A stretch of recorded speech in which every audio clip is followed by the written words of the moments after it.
Well, welcome, friends, to this new series, Shifting from Surviving to Thriving. I haven't had the opportunity to share my journey of how I've worked in different environments and working in the Pacific Northwest, where I'm from. There was a lot of agriculture businesses and a lot of opportunities for youth to work in the fields. So I picked strawberries, loganberries.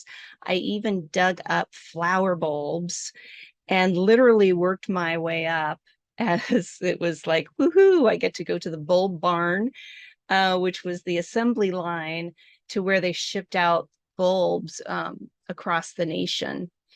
And then after that, then that was through high school, junior high and high school. Then I worked out of high school. I worked in a job with a chicken processing plant, cutting up and packaging chicken parts. Could you see me with my hairnet and boots and all bundled up in this processing plant? But that's what I did because that's where the money was. And then after school, graduating from high school, I went to community college for a year. And then I was married and moved to Southern California. And in that location, even back then in the late 80s, you still needed two incomes to survive, to make ends meet. And I was able to work myself up in most positions because working in those fields and having that strong work ethic, I was able to persevere.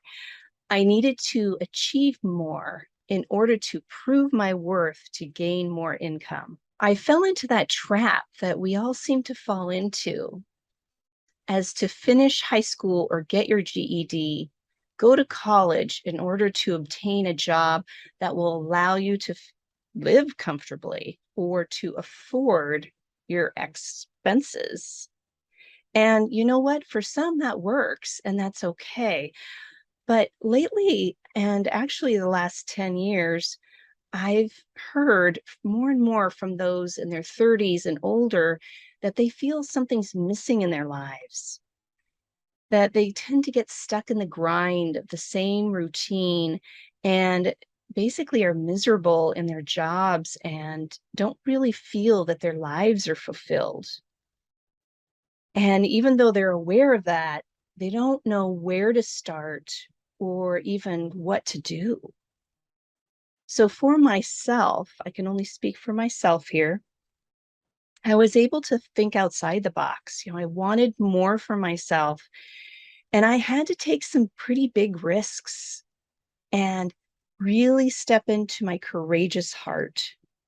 And most importantly, I built trust within myself and realized I can't compare myself to others and their achievements because no one is me. So, my friends, here I am today on my own podcast, living life with curiosity and still keeping that courage as I'm connecting with other like-minded individuals to share their stories, to expand the collective consciousness. And that's why you're here today. In this series, you will hear from others who have experiences of being in the grind and not feeling gratified by their work or life that they're living, and how they've transitioned into a space of expansion, satisfaction, and appreciation of the work and service they are now living. My first guest of this series, she will talk about her journey from corporate life to owning her own business. Today we have Terri Good, who is an amazing, courageous human. And, from an outsider's view of her life before, somebody would think that she had everything anyone could want. She was in a big time career making great income, connecting with upscale people. And she shared with me she felt unfulfilled and took that leap of faith of self-discovering, starting to seek healing modalities.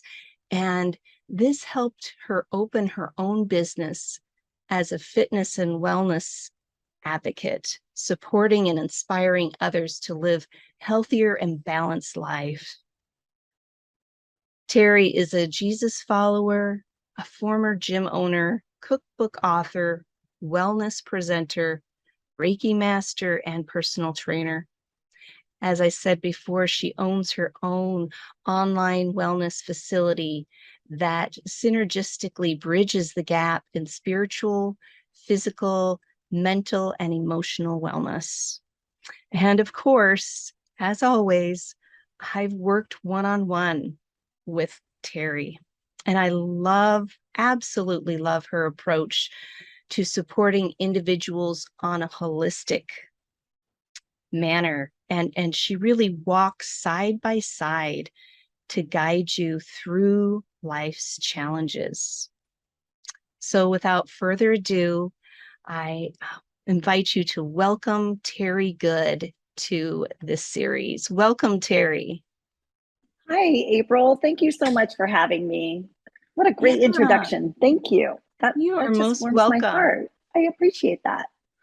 Yes, and we appreciate you being here to share who you are and your journey. So for those who aren't aware of who you are, if you could just introduce yourself and give us a Sure, little insight to that journey you experienced. sure. Well, gosh, it's always hard to figure out like where to start, but I think I'll just go back to when I taught my first aerobics class. I was 17 years old. I was I was a cheerleader, so I was used to being in front of people, but was attending this class.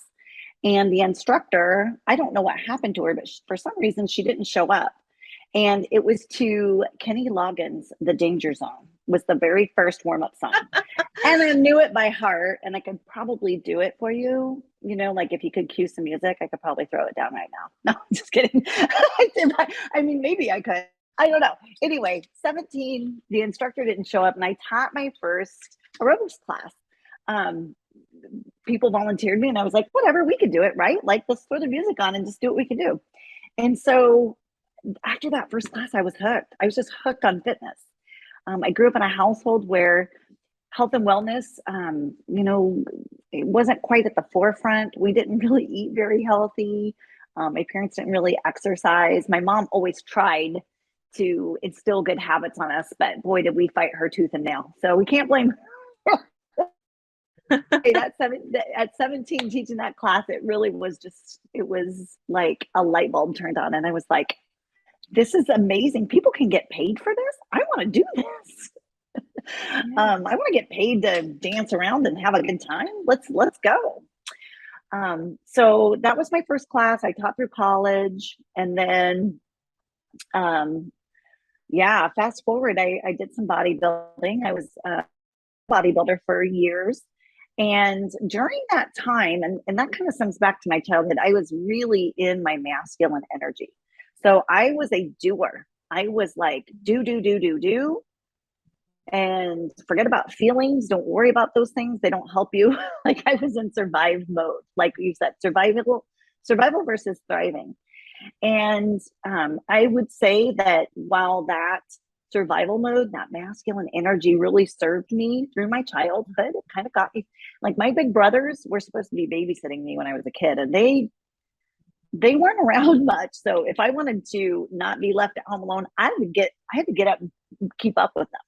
And so I think that's where all of that really started, was like, if you want to have fun and have a good time, you got to go, girl, you got to go. And so I really used that, and it worked to my advantage up until about, I would say like my mid 30s. I worked in corporate wellness, and I was just having the best time. I was making great money, working with people I absolutely loved. But I just felt like there had to be more there had to be something that I was missing, because life couldn't just be about putting together the perfect workout. It just felt, or helping people get skinnier, like we grew up in the 80s and 90s. I feel like you and I have had a conversation about this. I can't speak for you, but like exercise was meant to, like, you used it to stay thin and look a certain way, as opposed to just celebrating and having fun with it and enjoying seeing what your body could do. And I Yes. just was, yeah, I was just ready for a change. I was ready Yeah. for a change. So what changed? What shifted? What was that shift for you as you were connecting with these amazing people, making great money? I mean, what was that for you? What made you shift from that more masculine driven energy to, oh, what else is there? Hmm. Well, I guess it would be that, I've always wondered what makes people tick. And um, I don't know. I grew up in a time where, like I said, it was like the drill sergeant. If you can think of like the most drill sergeant type of trainer possible, like that was kind of my shtick, that was kind of my little thing that I did. And I don't know. I just kind of got sick of using that, thinking, okay, so I'm reaching people that are willing to beat their bodies up, but I'm not reaching the people that are hurting, that really need Mm, my help. And how do you do that? Because shame is not a good a good way to get results out of someone. Shame is not a good motivator. How do we, really my question was, how do we intrinsically motivate people, as opposed to um, giving someone the next shtick gimmick that is going to keep them interested for a season? Like, how do we get people into the long-term health and wellness train? How do we get them there? yeah, it becomes more of a life habit instead of a quick fix. I need to lose 20 pounds. And then that's when people gain it back so quickly, or, just that yo-yo stuff that happens. Mm-hmm. Hmm. Yes. Yeah. And I don't mean to poo-poo that. If someone's having success, that's wonderful. Like where you're at, that's, if you're having some success, that's fantastic. But I really think it's important to know the difference between um, what what motivates you for a season and what is going to be a long-term goal. Yes, there is a big difference there, isn't there? Mm-hmm. Yeah. And so I have a question for you. Um, so this physical shift, right, and your approach and supporting others, but what about that internal shift for you? What what kind of sparked, what opened, what did you discover more about yourself as you shifted into that role? It was the passing of my mother. Mm. It was the passing of my mother. It was like, that was a big aha light bulb moment. I remember, I, I remember putting in her earrings, because she had these little emerald earrings, and her birthday is in May.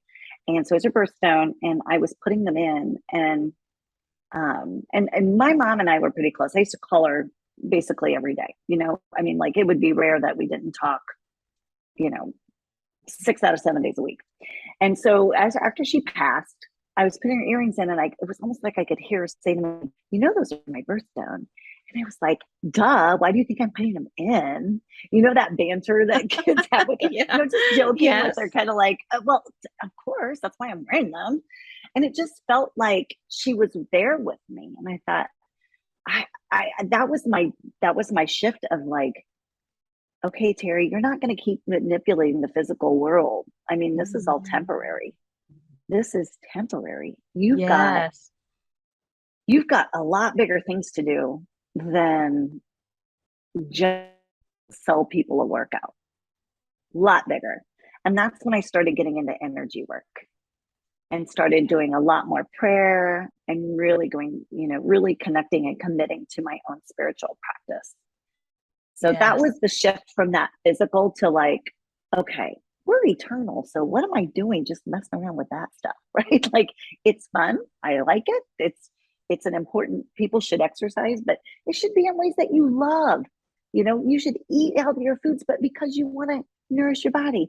And then let's talk about, like you said, the internal part of it.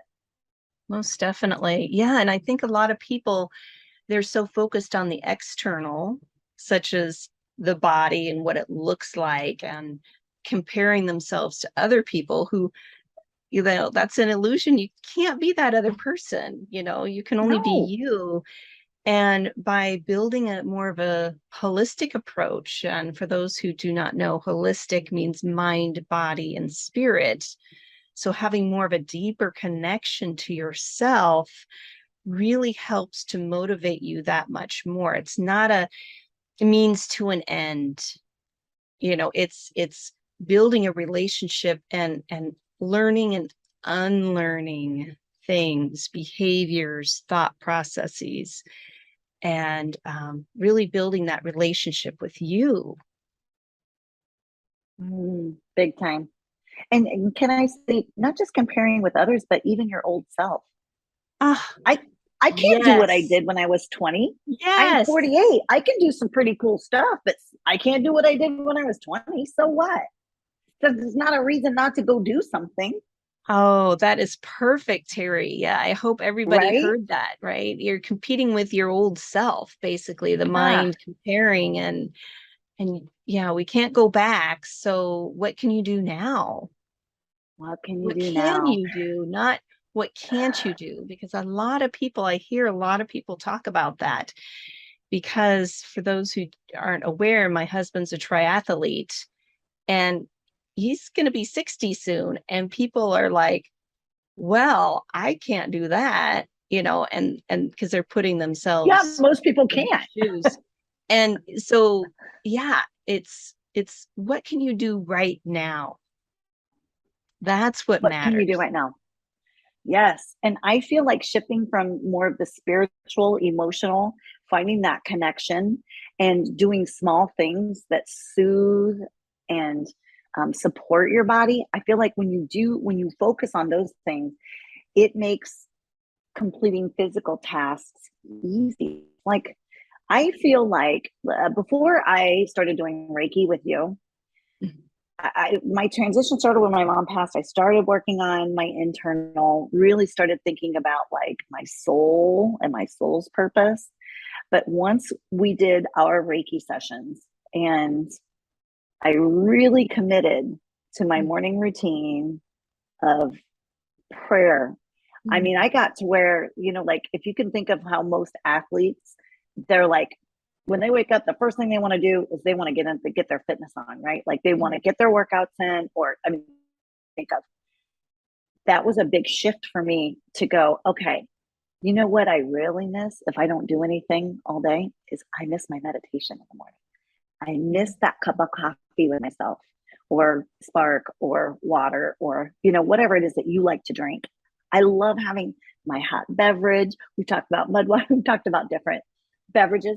But that me time is addictive, and that peaceful connection with Mother Earth, with God, or source or whatever you use to be your source.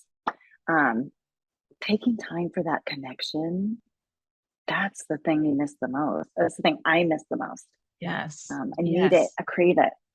I crave it. And So, everything else is swimming downstream from there. Easy. yeah. And for those who don't have a spiritual practice, let's say somebody's listening to this because they're interested in shifting from surviving to thriving. Was it easy for you at first to start building this practice of meditation? So for meditation, and I will say, if you're the person who says, "Oh, I have ADHD, I can't sit still for that long. I'm not doing that," I would say that's fine. What if you just go for a morning walk and let yourself process thoughts? But for me, what I did was I was very interested in learning how to meditate. I think for some people, if you're a process person and you want to learn why and how it can be helpful, I have a science background. I'm in biology. Um, Deepak Chopra, wrote a book on meditation with another author. The book is about a surgeon, I think he's a neurosurgeon, and Deepak Chopra, who wrote the book together. And he explains, if he had a near death experience, how meditation actually helps your brain function at a higher level. And so for me, reading that, it really helped me as a process person go, there's value in this. It's okay to take your time. It's okay if it's not perfect. I've been meditating for years. I still sit down sometimes. I just joked the other day. I just joked, AKA think. I was supposed to meditate. I just sat and thought. My brain was too busy. It's fine. It doesn't, I don't always get there, Yes. I don't think a lot of people do. But if you don't hold space for it, of course you're never going to get there. And so for me, it's wake up, try to do as little as possible before I get into meditation, because once the brain gets going, it's hard for me. And I'm a morning person. And sometimes it's journaling, sometimes it's meditation. And it's always, getting that drink, getting that nice, my way of coaxing myself, to sit down with my thoughts. Yes. Yeah, most definitely. Having a starting point, a center point, because I think a lot of people, when they wake up, the alarm goes off and then boom, they just jump out of bed and they're thinking about things that they need to get done, or things that in the past, yesterday, or, whenever, that they still haven't done. And so then that creates more mental chaos. And then you're in that survival mode. So I love how you incorporate some sort of meditation, even if a person, and it's not about, and I've said this so many times, it's not about sitting for hours and, silent. You can have a meditation app on your phone.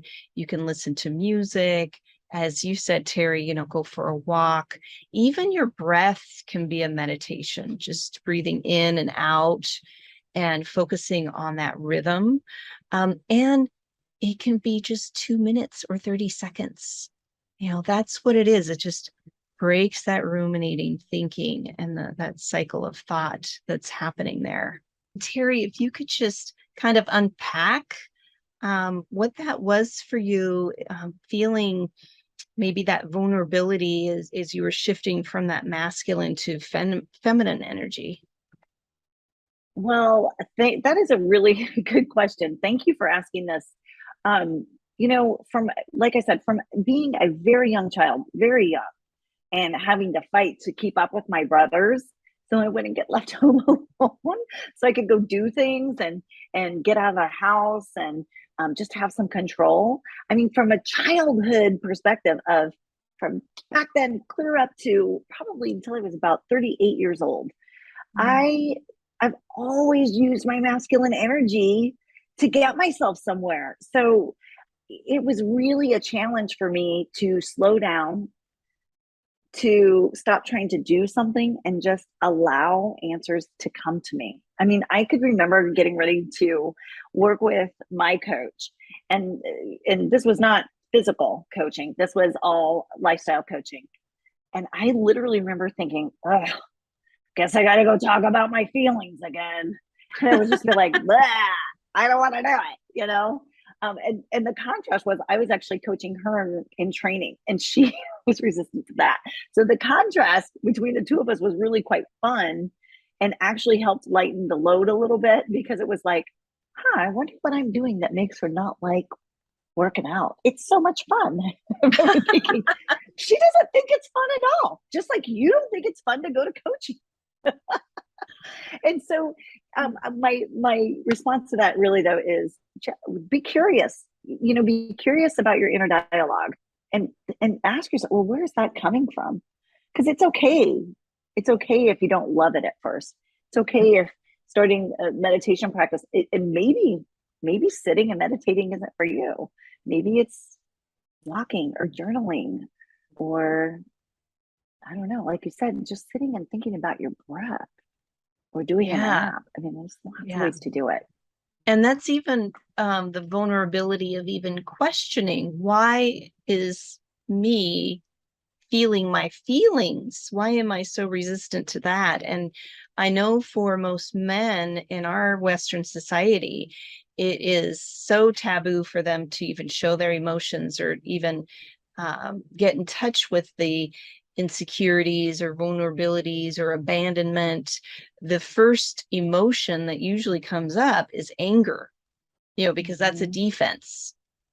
So uh, just being curious to why is it that I don't feel that my emotions are valued here when we are emotional beings. This is what separates us from the other animals. Yes. Exactly. It just makes it so much easier when we accept this. Yes, acceptance is so important. Yeah. Accept those parts of us that we've Yeah. denied, that we feel that we need to push down in order to strive to keep moving forward. But that's the weight that's holding us back, really. Those are those It blocks that really you were is. talking about. Yeah. Yes. And it's good to just thank your ego. Thank that. There's no regret. I don't look back and go, poor me, that's so sad. I think, wow, that makes sense now. I'm so glad Yeah, that you can put it that's not the together. only way for me to survive and thrive now, like that's, and so my former masculine, like do, or if I see that popping up, I always get curious and think, hey, you know what? I don't need to be that. I don't need to think, I don't need to approach it this way anymore. Like Yeah. I'm safe now. I can do other things. And that is where, once again, that energy work, I feel, really does a lot for Yeah. people. So Yeah. I'm also curious, Terri, about was it easy for you to leave your corporate job and start your own business? Did you have any little fears or questioning, like, why am I doing this, after you quit your job? I don't know. So this is why I'm asking, because Mm-hmm. some people might be listening saying, oh yeah, that's great, she was already a person, a trainer, she's already done all this stuff, so of course she's going to go into this. But I'm sure there was some you know uncertainties there happening for you. So can you describe that for us, of that Oh, journey of being courageous? I'm so glad you asked. I think that, and now that I'm on the other side of some pretty hard times, it's a lot easier to look back and think, my best to make sure that I looked professional and no one knew what was going on behind the scenes. I will say that the universe basically kicked me out of that corporate job. It wasn't that I lost it, but I was an independent contractor at the time, and another company came in to run the entire wellness facility. And I was invited to re-interview for my job, which I got back easily because my numbers were amazing. Like I had great numbers. However, I was an independent contractor, and now I was an employee. And as the employee, my pay was literally 50% of what I was making before. And so it was kind of hard to go to your job knowing you're getting half a paycheck. And it just felt like, God's trying to tell you something, go out there and do your own thing. Well, the first gym we opened was in a downtown area in a very big city. Can I say the city? Yes. Okay. So we're in downtown Des Moines, not far away from the business that, the corporate place that I worked. But boy, if the universe wasn't trying to tell me something, I mean, the building where we were, lots of things went wrong. There was like the parking garage that was across the street in a downtown area got torn down. And there were there were trucks parked in front of the parking garage where all my parking would be, even if it had any on the street, torn down. And then there was a fire. The Yonkers building burned. So there was an issue with people. No one could get to my gym. Basically, yeah. So I had this, like, literally what you might pay for a small car payment every month for a total of a car. Okay. This Wow. huge rent payment. And guess what? All the other businesses in the building were failing because there was no parking.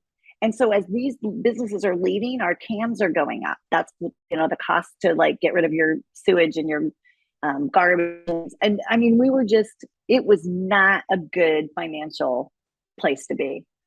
And I would wake up this is the other thing. I was in such despair that I would wake up in the middle of the night and I would just pray, like, oh my gosh, what have I done to my family? I'm going to bankrupt my family, like all of this for my like my dream is going to cause my family to go bankrupt.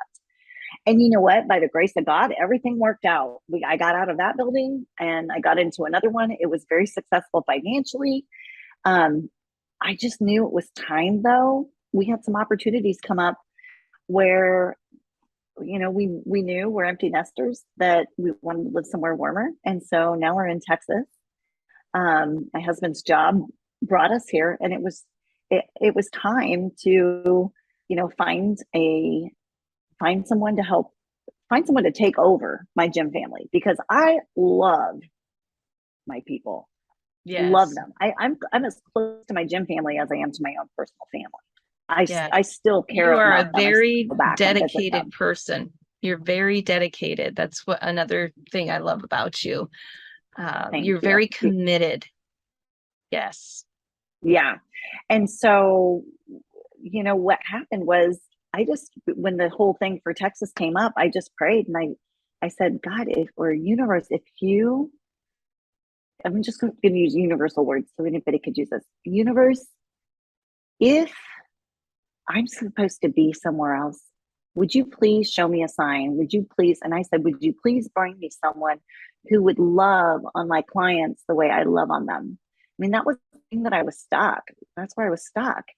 And that exact same week, a gym member, former pastor, former gym manager, who had met his wife 35 years ago in a gym, came up to me and asked me, he's like, hey, have you ever thought about running classes over on the other side, like doing some circuit work? He had this idea for a class, and I was like, that's fantastic. And he told me his backstory, and I said, have you ever thought about owning a gym? And he goes, is this for sale? And he bought my gym. Yes. That's exactly right. Same week. Same Ask week. and you shall receive, and it's Be all about open. talking and connecting with others, because other people are open and receptive, or they might know somebody who knows somebody. I mean, that's what it's all about. We're all connected. Yes, we are. I so And love that story. allowing, you can't just say this and then walk around with your arms crossed, blocking, right? Like, be open. Yeah, be open to different opportunities, because it's going to show up in a way that you can't even realize. When you're in alignment, when you're in that receptive mode, or even asking, as I say, like if turning your worries into wonder, you could have been worry, but no, you let go, let God, so to speak, and then that shows up. So when we're experiencing a uncertainty, or can't see the end result, and things feel like it's really closing in, just I invite you to shift it a little bit to, oh, I wonder how this is going to work out. I know I'm on the right path. I know this is where I need to be. I don't know how this other part's going to fall into place, but I just wonder, that type of thing. And there it is for you. That's amazing, Terri. Yeah. Surrender, big time. Especially getting myself out of that downtown gym. I was just like, I don't know what's going to happen. I don't know how it's going to work, but if you could just get me out of this, I promise I will be a humble servant. Yeah. And you made that commitment for yourself and for your patrons and your clients. That's where you show up. That's really the proof in the pudding, so to speak, is how you connect and hold up your part, with others. And there's no empty promises with you, that's for sure. That's for sure. But I really think it's important to look back at, like when you think you know someone else's story, you only know like this much, and there's a lot on the back end, Yes. that you don't know. I'm sure we all can think of things that people don't know about us. So when if we do find ourselves in that comparison or that comparison situation, comparison is a thief of joy. And remembering that, Say that again. Say that again. comparison is the thief of joy. Yes. Woo, big time. It is. And so I think we just need to pay attention to our internal dialogues because, I was doing my best to look professional. I mean, gosh, I'm not going to get more people into my business if they all know that I'm like struggling to stay afloat. Right. So I'm not showing that. And so I think that that's important. I think people might have seen that and thought, oh, my life was not perfect. Yes. And I Yeah. also wasn't tapping into my feminine energy very well, or my yin and the yang. I was all yang. It was all go, just do whatever you got to do. And I just want to encourage anybody that feels like they're just like scrambling to Mm-hmm. stop. Yeah. Just stop. Yeah. Stop But and take time to there's a lot of meditate. fear in if I stop, then I'm going to drown or, Go straight down. that type of thing when that's the mind, and because the mind's trying to protect us, and Yeah. that's that go, go, go, I got to do in order to be. And then when you find some sort of balance, however that is for you, all of you listening, um, just finding some ease and grace for yourself is so important, especially if you're looking at shifting careers or shifting um, things within you. I highly recommend working from the inside out because as we do the work within, then you are the ripple effect, as I've talked about also. As you're working and doing the work for you, then things are going to shift and change around you and even others in your life. And I think, Terri, that has been another beautiful unfolding for you as well as you've done this inner work. Yeah, do you mind sharing a little bit about that in your personal life? Just a little bit. Yeah, yeah. Well, I can definitely say that shifting from the do to allowing, using um the feminine version of ourselves where it's not about doing, it's just sitting back and going, well, what could be done for me instead of me doing everything? Or what am I blocking? And just sitting back and doing that. I mean, it's changed my life. I know, like, I think of the people that I've met. I value you, April. Um, I went through Reiki master training with my very good friend, Angela. It's opened doors to so many things, not just socially, but yes, socially. Spending time with the right kinds of people that lift you up, and paying attention. They say you're most like the 5 people you hang around. So, just taking a moment to look at, okay, if I'm trying to change things in my life and I'm hanging around people that are, maybe putting veils over me, or, maybe they're not as uplifting, maybe I could call my friend, I don't know, so and so, who I always laugh when I'm with her. She's always so positive. Maybe that's somebody I should give a call. They want to go have coffee or go for a walk, um, or maybe it's, I mean, that's what I was talking about in terms of like the social aspect. But I would say doing that inner work, Reiki specifically, and I've listened to your podcasts enough. I know you had the chance to talk about Reiki just recently and how it's been such a beautiful blessing for you, and that has been a blessing for me as well.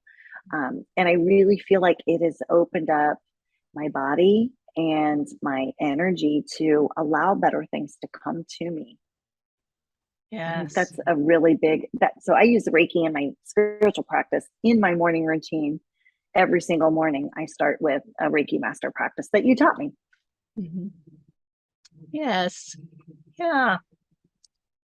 Yeah, It's and it great. makes me feel like it just makes when when I compare myself now to even 5 years ago, I feel like 5 years ago I was swimming upstream and just like you said, just climbing as hard as I could. And I also have to give kudos to my friend Janet, who is my coach, and she really helped me connect that masculine versus feminine energy. We need Mhm. some. We can't just sit around and just aum and pray that our gardens will be weeded, right? We need to get up and weed them and water them, Yes. right? But Yes. simple weeding and watering can produce beautiful results, you know? Mhm. Yeah, and having somebody there also to walk with you or to guide is so important because we all want more for ourselves and we only know what we know. And it's not right or wrong. It's just what we've learned to adapt, to survive in this life.